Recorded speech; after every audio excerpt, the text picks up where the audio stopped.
perimeter of a semicircular protractor is 36 centimeter. Find its diameter. Student, perimeter of a semicircular protractor. First of all, we construct a semicircular protractor, just like, look here, this is semicircular protractor. Okay, here the perimeter of this semicircular protractor is 36 centimetre. मेरे कहने का मतलब है कि semi circular protractor का perimeter, यह arc, यह semi circular arc अब प्लस इसका डायमीटर, दोनों के बाउंड्री का लेंथ इसका पेरीमीटर होता है. मेरे कहने का मतलब है कि अगर तुम सेमी सर्कुलर आर्क है, इसका अगर पेरीमीटर निकालते हो तो यह होगा पाई आर,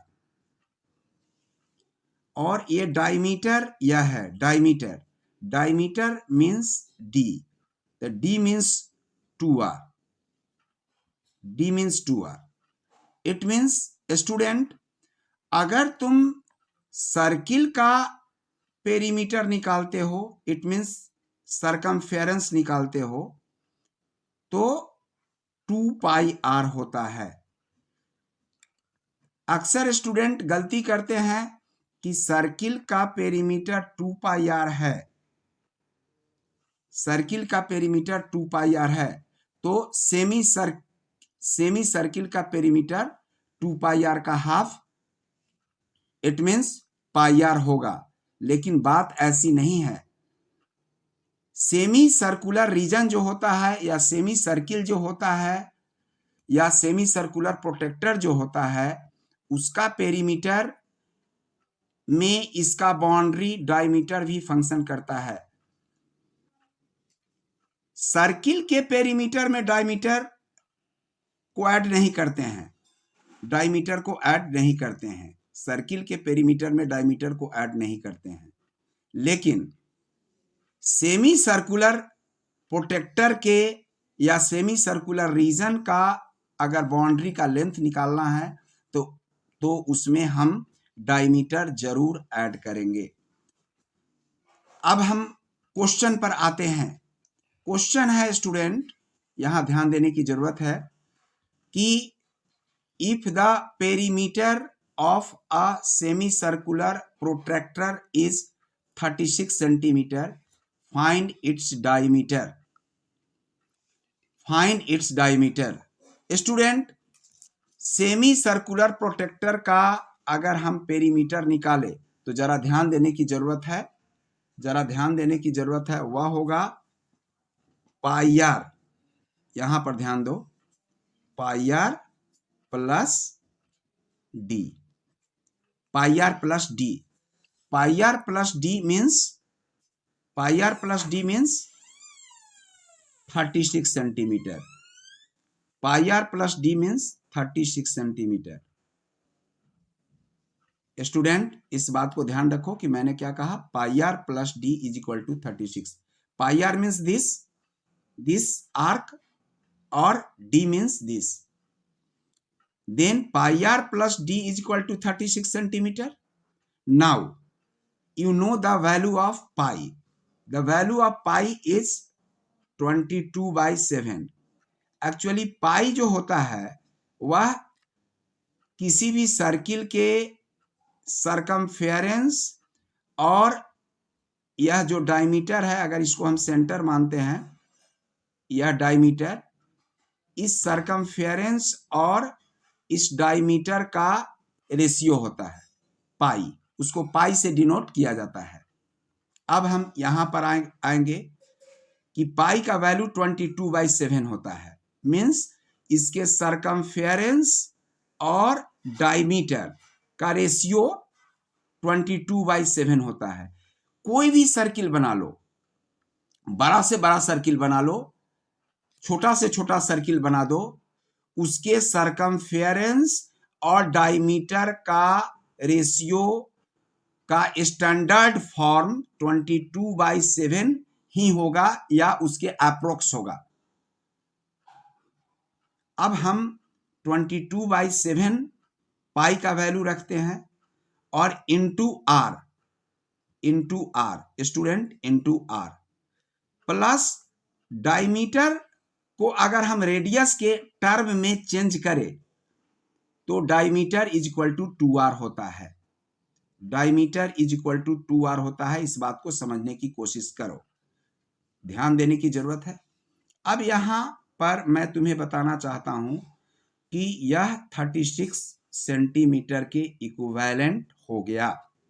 इट मीन्स अगर तुम इसका वैल्यू निकालना चाहते हो अच्छे ढंग से तो क्या होगा, मेरी बात को जरा समझने की कोशिश करो। 22/7 into r plus 2r is equal to 36 centimetre. Student 22 में r से मल्टीप्लाई होगा तो यहां होगा 22r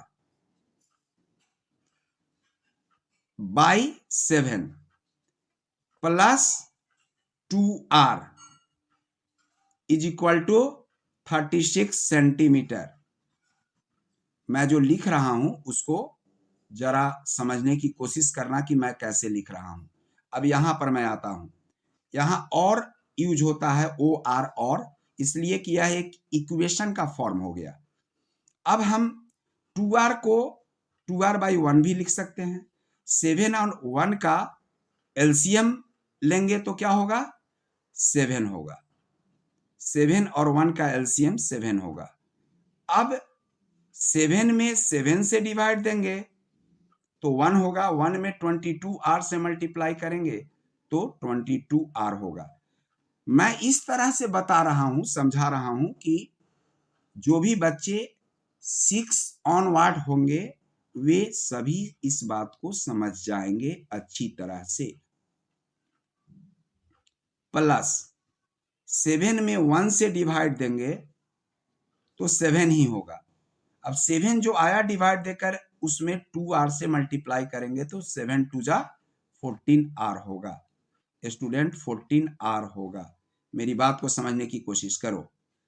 is equal to 36 centimetre होगा। यहां 36 सेंटीमीटर होगा।